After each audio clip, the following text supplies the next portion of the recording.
So we meet again. We meet again. We do. On the field of battle. Oh, yeah. New York Comic Con. Yes. Now, you mentioned on stage, when you're looking to flesh out this story, again, there's only a couple pages of it in the appendices, but you said you went to sources for inspiration that felt authentic to the world. I'm really curious, as someone who likes to read and likes to take in other films and stuff. What kind of inspirational places? Sources did you go to? Actually, the language. Initially, we turned to the language for Héra's name, and I got hold of Rasheen Carty, who does our dialect coaching, and we were trying to find an H. For Helm, Haleth, Hama, and Ha.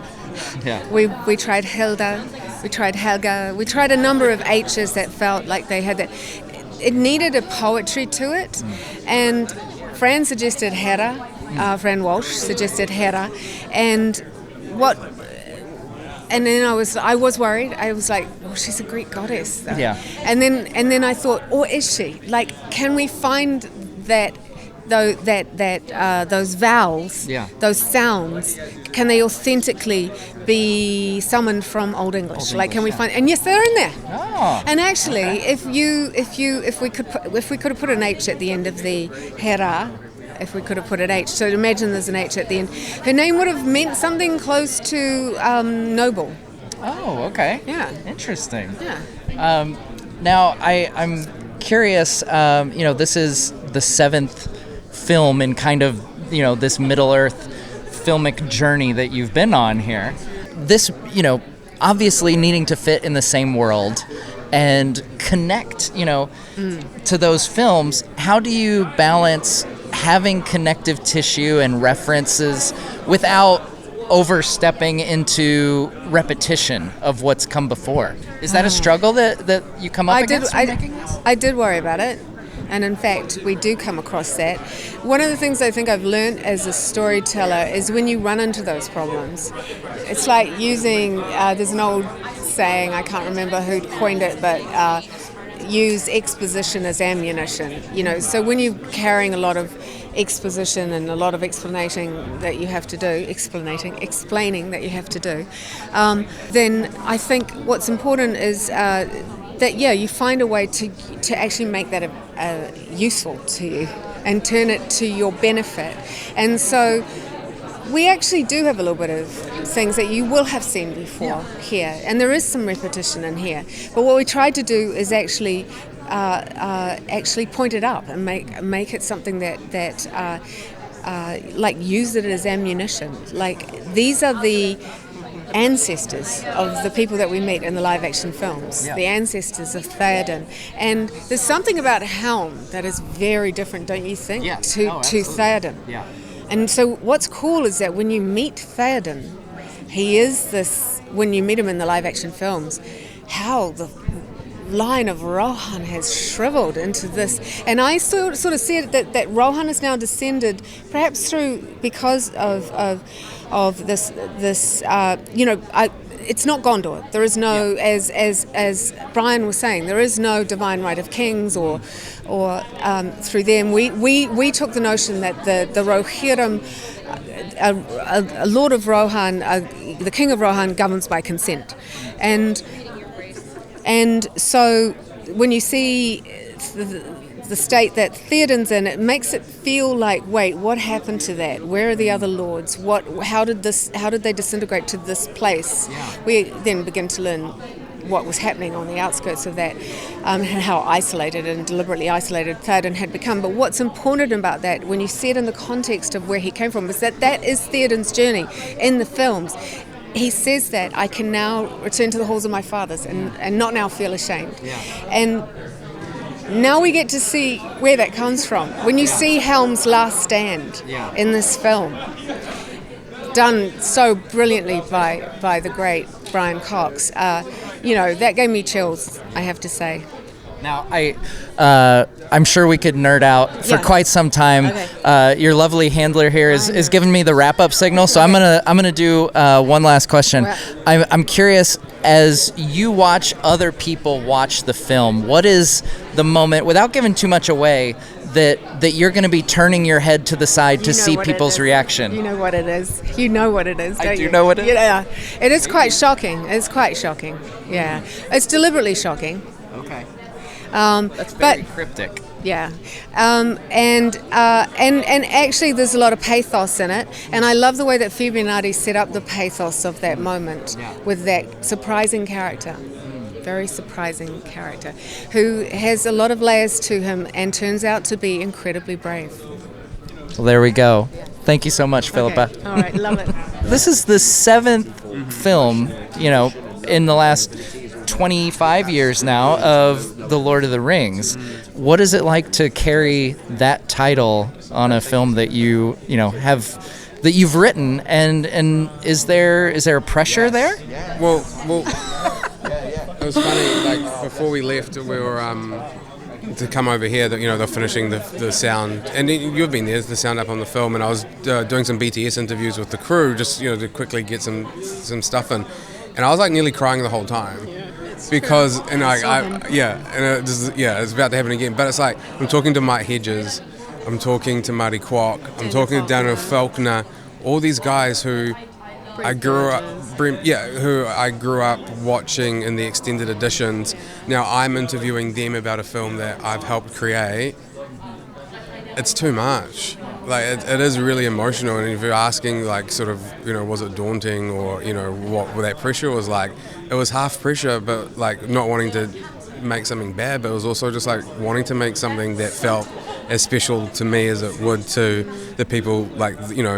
This is going to be their gateway into not only those 6 other films, but also the world of Tolkien. So it's like, it wasn't just like, oh, we don't want to mess it up. It was like, how do we make it special for the next generation? But this film also had, I think, what those initial trilogies had, which was that the collaborators all felt like family, and everyone was just so genuinely passionate about these stories, and so we did feel like we were in a really safe space to kind of move through the storytelling and throw ideas out there, and everyone was just so supported. So what is the moment in this film, without giving too much away, that when you see, watch it with other people, that you're going to be like turning to see their reaction to? Who's gonna You go first. For me, when approaching the character of Wulf, you can argue that he's kind of justified up to a certain point in his actions. So we knew we would need like a really strong turning point for that character to drive him down that really, really dark path. And that turning point is that moment for me. Yeah, 100%. It's the point of no return. That's the moment where the film turns around and it starts to go, and it's a race to the bottom. Yeah. So that's the moment. Yeah. Will there be an extended edition of War of the Rohirrim? That's such a good question. I would. The hand drawn. I mean, that's one for Joseph. He'll have a nervous breakdown. Yeah. You know what? Maybe ask that in like a month after they've like finished up the Japanese dubs and all the stuff that those guys still got to do. They're still going. Yeah. You might sort of create a I'm firestorm. trying to think though, what whether it's possible and what maybe didn't make. Yeah. You know what? Actually, you know what? There might be a few. I don't worry. Not only did I have the same question, but also suggestions that they should do that, and there could be a few little battle shots, a few little sort of extra bloody little things that got cut out. But yeah, apart from that, I'm not too sure. So Luke, you get to play the villain of the story. There's a bit more depth. That's not how he starts off, though. No. So you get to take this character on a bit of a journey in this film. Yeah, I do. I mean, when you first meet Wulf, he loves, respects. He's got an amazing relationship with Héra. They had a very fun childhood together. I think they're both bonded by the fact they never really had a mother figure in their lives, which is one of the things that bonded them, along with their fierce loyalty to their families. I think essentially that's the thing that ends up dividing them as well. What was your experience with Tolkien prior to getting cast in the film? Yeah, I mean, in terms of the literature, I wasn't really that clued up with the Tolkien universe, but I remember my dad taking me when I was 11 years old, 2001, taking me to go and see The Fellowship of the Ring, and I was just absolutely blown away by this spectacle that I was witnessing before me, and then subsequently going to watch the Two Towers and Return of the King, and then the Hobbit movies after that, and now to finally actually be a part of this world is kind of mind-blowing, really. Yeah. Besides Wulf, what moments in this story really stuck out to you, just from a story standpoint and as a fan? Yeah, I mean, I think to choose just one moment is very, very difficult. But I think, like I said before, about the fierce loyalty that these characters, that Héra and Wulf have to their families, that really stood out to me. And I think because I kind of resonate with that in real life as well. I'm fiercely loyal to my family. I've got a very close relationship with my family, and just to see how these characters behave when they see that their families are in such turmoil. I think that is just the driving force of the movie, to see that these characters are not just sort of motivated by their want for revenge or their need to succeed in getting one up on each other, but their fierce loyalty to their families is the most important thing for these guys, I think. We knew when we started on this that we were going to be up against it with the sound design, and once we realized we were going to get to mix at Park Road Post with Peter's team, with Hedgie, who mixed the other films, we knew, oh my God, we're literally working with some of the best sound designers in the world. I mean, these guys just came off of Dune and Avatar, and they're working on our movie. So to watch it come to life, to watch the work that they put into it and the amount of detail that they put into it come to life was just a joy. It's not something normally a normal anime film could never afford several months of post-production at Park Road Post, so we are going to have one of the best sounding mixes of any animated film, I think. It's incredible. And these guys were so happy to be back in the world of Tolkien. They gave us 110%. It was awesome.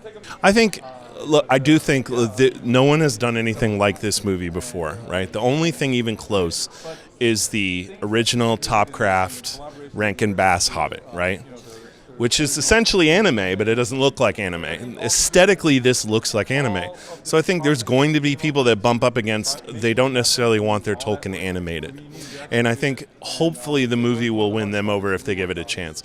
To us, the greatest comment anyone made was when Peter Jackson first watched the cut of the movie, he said, within 10 minutes, I fell right into the world again. He's like, I thought I would have a harder time, but within 10 minutes, I felt like I was back in Rohan. And when the guy who laid the template says that, that's a good feeling. So, I think that there will be a challenge for some folks to sort of look at animation as something for adults and not for children, or something for families and not just for children.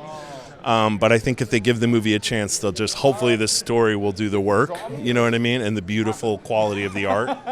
But to me, that's what anime can do that you don't really see in Western animation very much.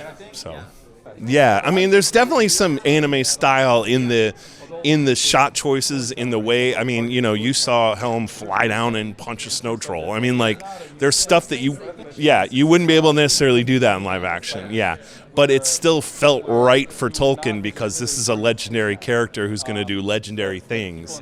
But with animation, you don't have to worry about, well, does this look and feel real? It's more like, does it fit the character and does it look cool as hell? That's what I like about it. I'm curious, without giving away too much, what part of the film are you looking forward to people see the most? Like, if you're watching with somebody, what are you going to turn your head and look for the reaction? I think there's a couple parts, but definitely the Battle of Edoras. A lot happens in the Battle of Edoras. That is a that is like a 40-minute sequence in the film that a lot of bad things happen and cool things happen. And then the part of what you saw today, which we call the cave sequence. I love the Helm Wraith stuff. To me, that's like a feel that we haven't really seen in a Tolkien adaptation so much. We've seen it in little bits and pieces, but that spooky creepiness, I really love that. Nausicaa, from Nausicaa in the Valley of the Wind, which was Miyazaki's first ever film, is foray into filmmaking, and I think he spent 7 years doing the watercolors of the background, and that was how it all started. So for me, that's how I got interested in anime as an art form. And then for Héra, it was her, and then I sort of went back and thought, I wonder what Éowyn had been like if we'd seen her a bit younger. So I started with The Hobbit and then made a slight foray into Lord of the Rings, and then I'm slightly confused. And then I watched the films, and then I went back and finished the book. But I'm afraid I've only ever read the full thing once. But I do watch the films 3 times a year, and the extended version at least twice a year. And if anyone ever makes the mistake of saying they'd never seen them, I'm locking them in a room and watching it with them. Éowyn, I can't choose her, but that's too obvious. That would be it. I love Gimli. I just think if I was on a road trip, I'd need him along because he's useful, he's funny, and he's also just, aggressive. No, she's not at all. I think we meet Éowyn already as a fully fledged woman, who I think one would sort of. She is incredibly tenacious, incredibly courageous, fights for what she believes in. But she has that, within her, whereas I think Héra has to find that, and we see her find it, and we see her searching for it, and then when she lands on it, that's when I think the comparison really, comes to a close. Now, you've obviously gotten a lot of questions about, diving into Tolkien from, an anime perspective. What areas of, Japanese storytelling and anime did you find work particularly well with Tolkien? I'll have the director answer it first. トルキンがやっぱりアニメストーリーテリングとトルキンのストーリーテリングってなんかどこかで多分クロスできた部分があったんですかねと。やっ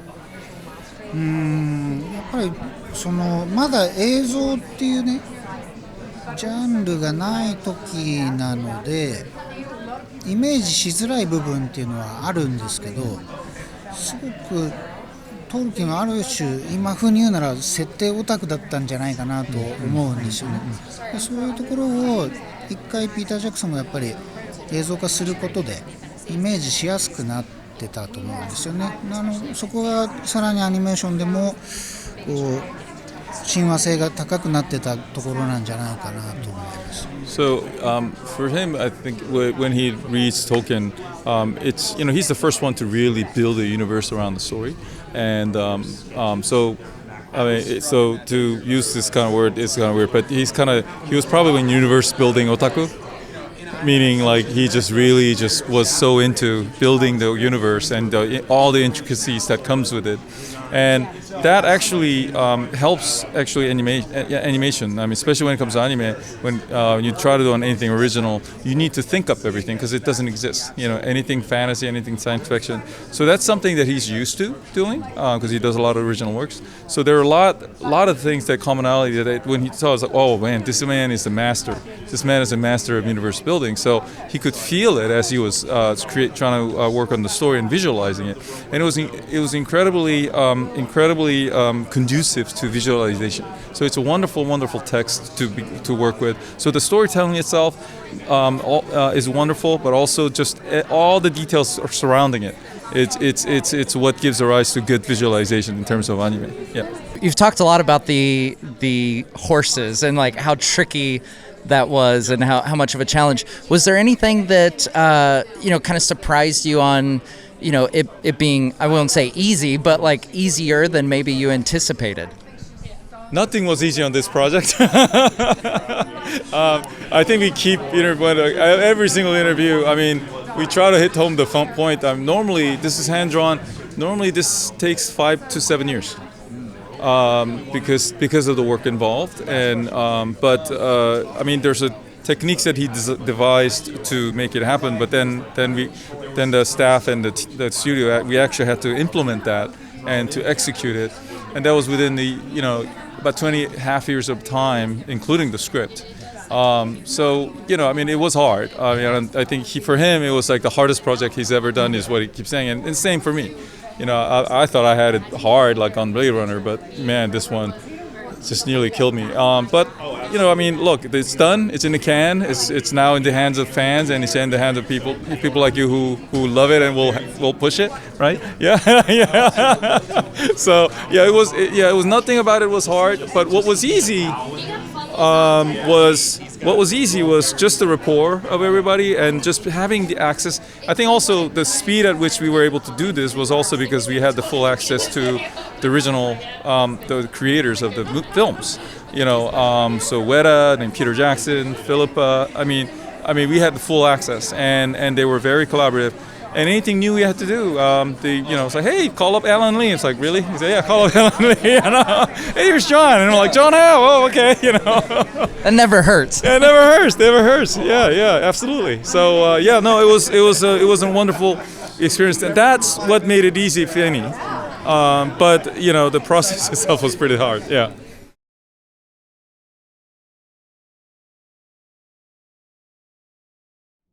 By the way, I looked up, and it does say that Helm retreated to the Hornberg. Can I have a Stephen Colbert moment? You can, yes. I will note, though, yes, in Unfinished Tales, there is a footnote that says it was named the Hornberg after. Yes, I know, but that was yes, no, this is next level nerding that we're doing here. No, but also I think the Unfinished Tales, he didn't commit it to the book. Right. Yeah, no, there's definitely, and this is, I recently did a video all about canon and how tricky those waters are. But so I feel like he's an unreliable narrator. I feel like we can both be right a little bit. Okay.